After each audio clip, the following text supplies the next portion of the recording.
Next up, we have Maya that has a podcast.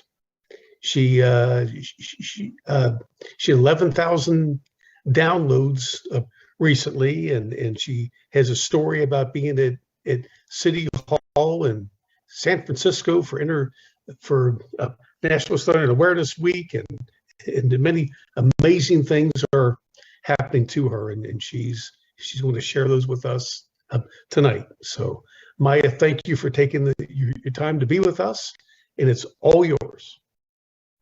Yeah, thank you so much. I'm really excited. Yeah, I'm like, it's right in the middle between the whole press conference, which I will kind of explain more, and also National Stuttering Awareness Week is this week. So it's just a lot's happening.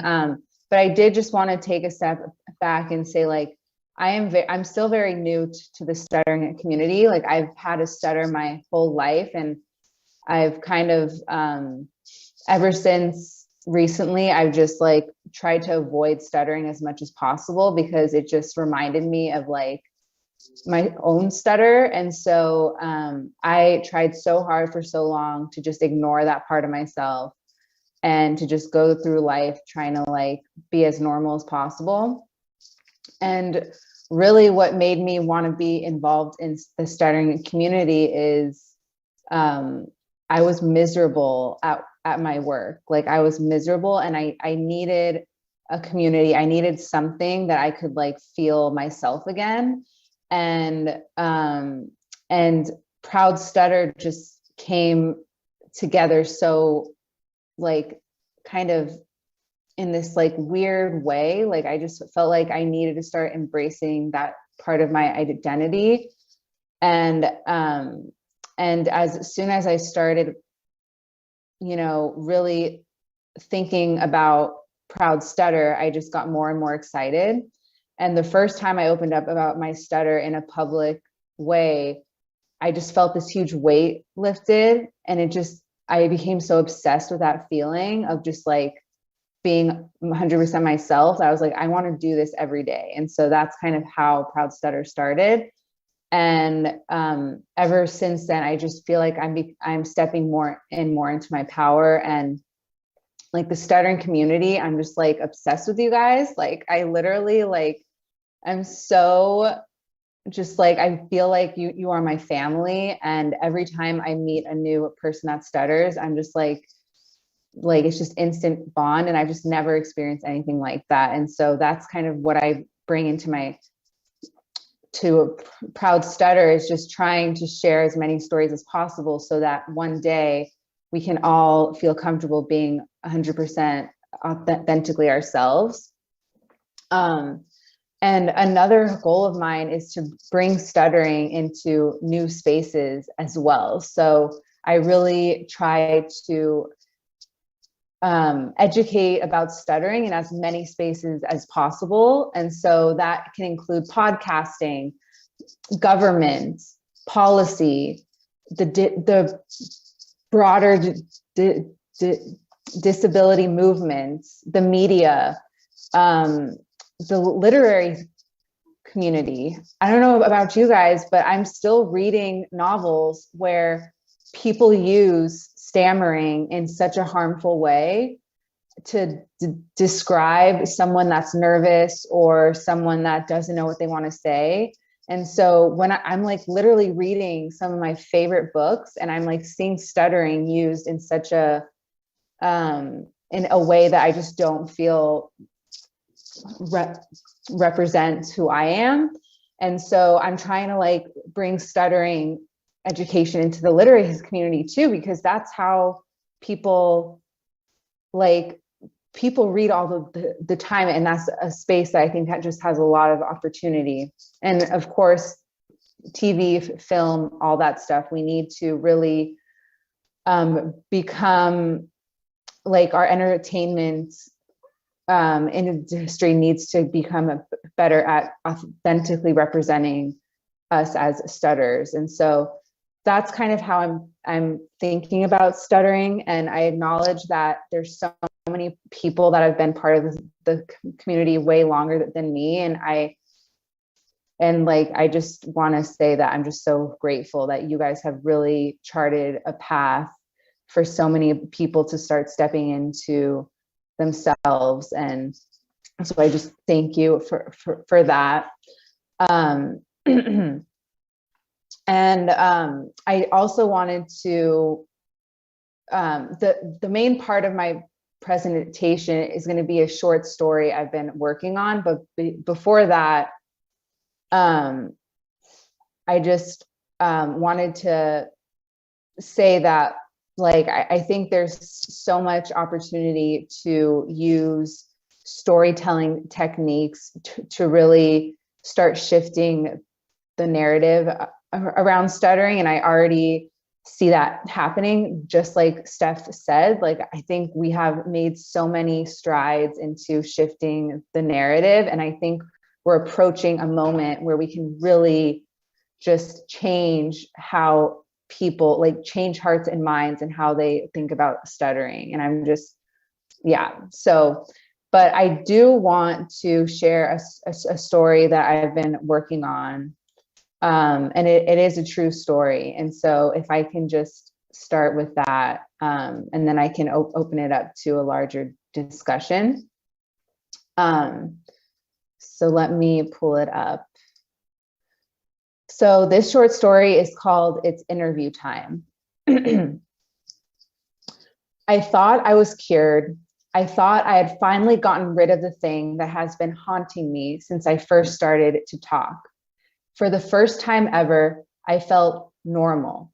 I could talk to the person I had a crush on with ease, do small talk at parties, say what I wanted to say without thinking twice.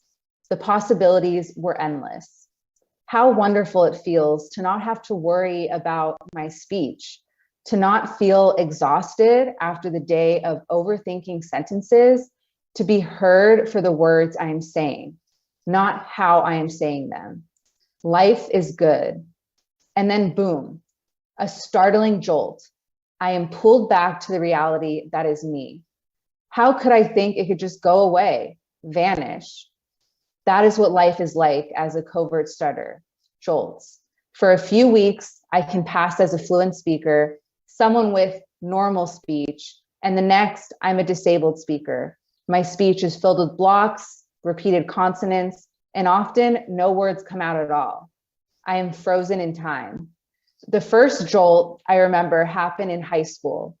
It was the first time I felt I had overcome my stutter. My mom had put me in speech therapy, and I was working hard to sound like a robot. Yep, a robot. I was so confident that I applied it to be the Associated Student Body Broadcast Journalist reporter, and I got it. My dream of being a broadcast journalist had potential now. My moment was here, reporting on TV for all my fellow students to listen to me. I could already see the celebrity status that would come with this big moment. Maybe I could even win senior class president. And then jolt.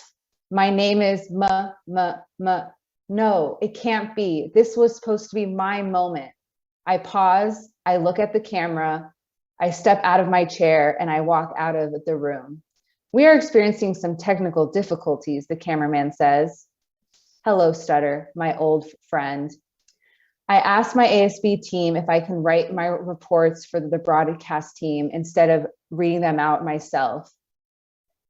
It took me a long time, but now I'm okay with these jolts. My stutter has become my confidant. I so badly wanted to use my voice that I started a podcast about stuttering.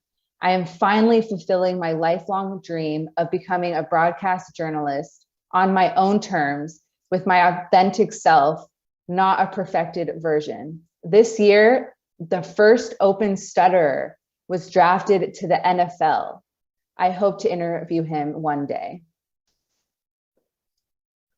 And yeah, that's my story. And I'm going to just pause there and open it up to questions if anyone has questions about anything. Hey Maya, it's Paul. Hi. How are you? To digress slightly, this isn't a question, but it's with it's in regards to your statement of about books and how stutterers are often conveyed in books and in movies. And well, I would like to share with you and others here. There was a book that was recommended to me almost 3 years ago. And the book is called Snow Angels on the Moon. And while the book does not revolve around stuttering, the author, the writer,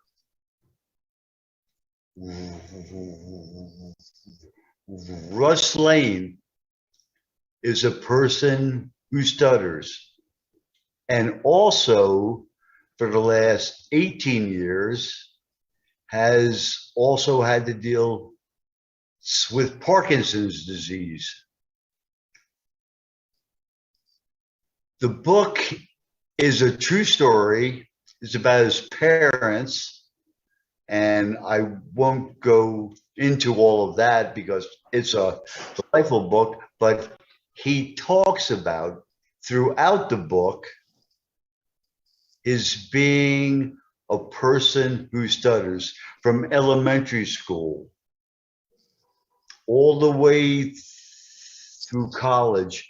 And it's in this book. And he had to research this book because it's a history of an event that happened before he was born to his parents, who, or his father specifically, worked for the Coast Guard in an offshore lighthouse in Maine. And the rescue of 5 young individuals. And he wanted his father to be recognized for what he had done.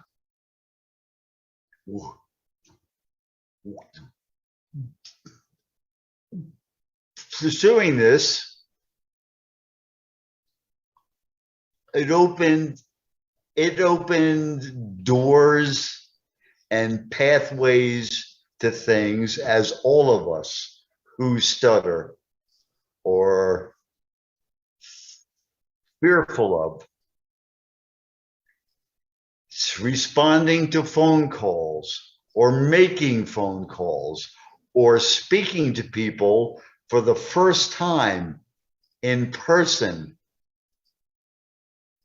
And he talks about this and the experience, but he kept going because he had a purpose to have his parents recognized for the heroic things that they had done. And it's a wonderful read, and it's it's an incredible book for what his parents did, but more for me, what he overcame and his determination, his fortitude, and his drive to overcome all these things he feared, to interview, to speak with, to respond to the people that would help him to write this book. It's called Snow Angels on the Moon. The author's name is Russ Lane.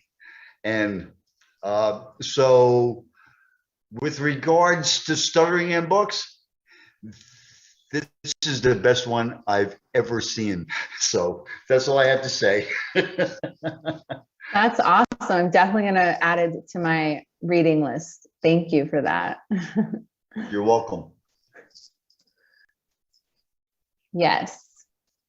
Tom. Got a question for you, Maya. What's the background story about this picture I saw with you and Nina G at City Hall, shaking somebody's hand? Yeah, so Proud Stutter is also really one of the goals of Proud Stutter is to also do more advocacy. And so why not start in my own community, which is San Francisco? And so I did a lot of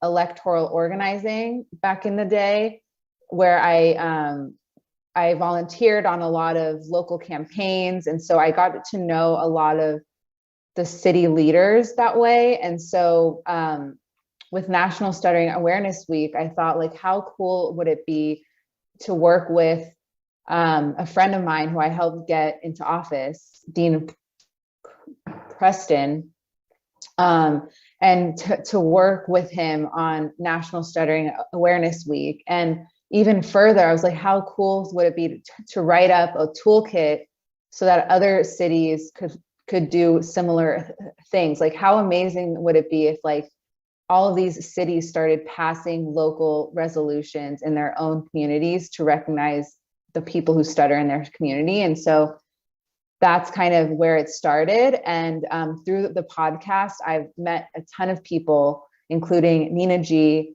including Mike Meany, who was also there, Sarah Nelson, who were on the podcast. And then I also met Gina Davis, who's a filmmaker, and we all live in the Bay Area. And so I invited them all to speak. And I invited Bailey Levis, who's a speech pathologist who stutters. I think it's really important to build community with speech pathologists as well. And so it really wasn't a calculated thing. I just invited all of my friends from the Bay Area to speak. And so it kind of just all came together. And we got a lot of press around it, which is great. And it's really like it seems like it's really making a difference. Like, if you listen to the testimony from the hearing at City Hall, one of the speakers said that she too has a stutter and that she's really thankful that this happened. And she had, like, I had no idea she had a stutter until that moment. And so it's like, there's just so much, like, it's so powerful to just, like, take a stand and work with an elected official to, like, recognize your own community of stutters. And yeah, now I'm working with Steph on one in Denver, and also someone from Australia just messaged me and says they wanted to do it in Australia. So yeah, I mean, honestly, like, I think people can, like, everyone has the power in them to do it. And, like, I'm just here cheering you all on. So yeah, that's what I have to say about that. And then Pam, I see your hand up. Yeah, when you mentioned, spreading awareness and making stuttering more present in, cities, media, books, I just want to mention that here in the room today, we have a real pioneer in, spreading stuttering awareness. Paul Castellano, along with a colleague of his, Barbara Gordon, I hope I got her name right, Paul, lobbied for 18 months, starting in, like, 1987, and got Congress to approve in 1988. National Stuttering Awareness Week. So to get congressional approval to have something like that, become official in the United States is a huge deal. And I'm not sure how many people know that was through Paul and Barbara's amazing, persistent efforts, and they didn't give up. So, and this coming week is National Stuttering Awareness Week. So thank you, Paul, for your efforts and contributions. And I hate to correct you, Pan, but it's Barbara Herbert Koval. Okay, I wasn't sure that I got it right, okay. but Well, yeah, I was a lot closer to her than I mean, we spent a lot of time together for 18 months, obviously. So yeah, and but it's fine.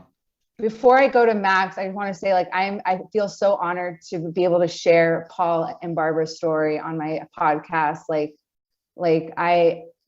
owe so much to you guys. Like, seriously, you guys inspired me so much to do this in my very own community. And I honestly, like, there's no words. Like, I'm about to cry my eyes out. So, Thank you. yeah. And so, if it wasn't for you, like, we would not be doing this in our own communities. And I think that, like, if we can get this eventually, like, in every city, every state, like, I just think that would just be so powerful. And it's all really just, we're standing on the shoulders of you and Barbara's work. So I'm just very, okay, I'm crying now. Thank you. All right, I see Max's hand.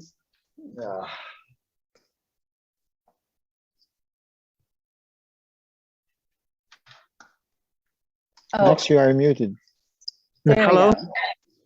Hello, can you hear me? Yeah.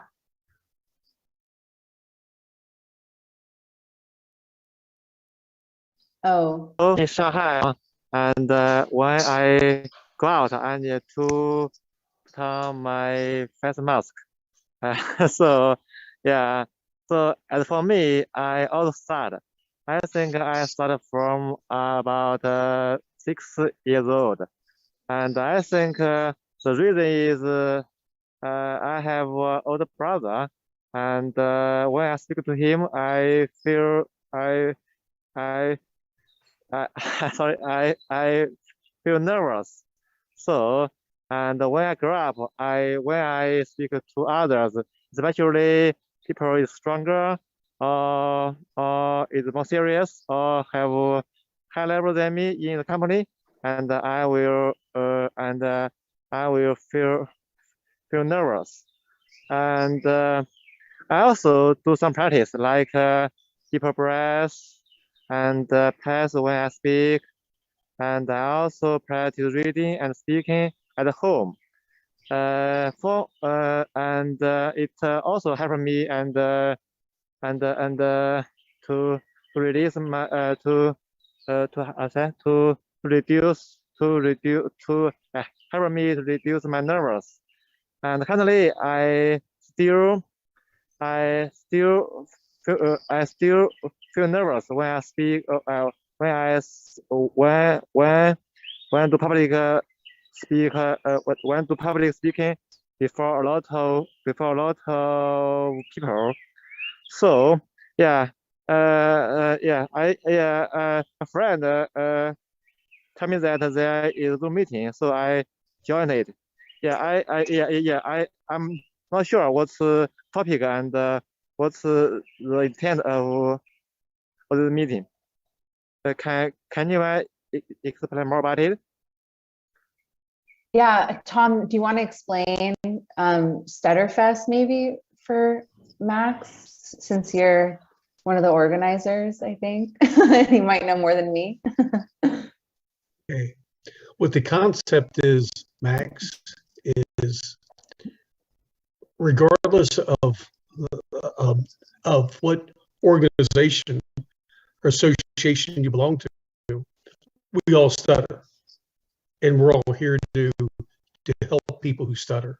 So the concept of the World Stutter Network is for the leaders, all the organizations around the world, to share the information about what works to help people who stutter openly and help each other, support each other. And StutterFest is directly based on the concept of an American music festival in late 60s called Woodstock, where all the bands got time on stage, regardless of whether they were new or they were established. Everyone get equal time on stage. And that's what StutterFest is about. Everyone that applies to present at StutterFest is a yes. We don't say no to anyone. So we never, because you can always make breakout rooms. It's providing opportunity for people who stutter to talk, because that's what helps us. Ultimately, we could listen to as many speakers and watch as many videos, but when we start talking, that's when life changes for us. And that's what we want to encourage people who stutter to do, is to talk. I hope I answered your question. Okay, I see. Thank you very much. I think we need to support each other and help each other, right? Okay, Right. Thank you very much. I see. Okay. Thanks, Max. All right, Steph. Yeah, Maya, I just want to say thank you for sharing your writing with us. It was just very, very powerful and inspirational. And if you have not met this girl, you need to meet her. I just know you as of like today. But you're on my friends list because I friend everybody that stutters and they just friend me back like I'm trustworthy. Don't ask. And so your mentorship already is just amazing. If you guys are thinking of getting your city or area on board, she has checklists, she has resources, we're meeting with her tomorrow morning to talk Denver, and she wants involved. I mean, on fire, amazing, and absolutely willing to set apart time and help get the word out. So thank you. Already, it's an honor to know you, and like a day, even though I already knew you were besties, and amazing things in your story is just really, really awesome. So thank you for being here.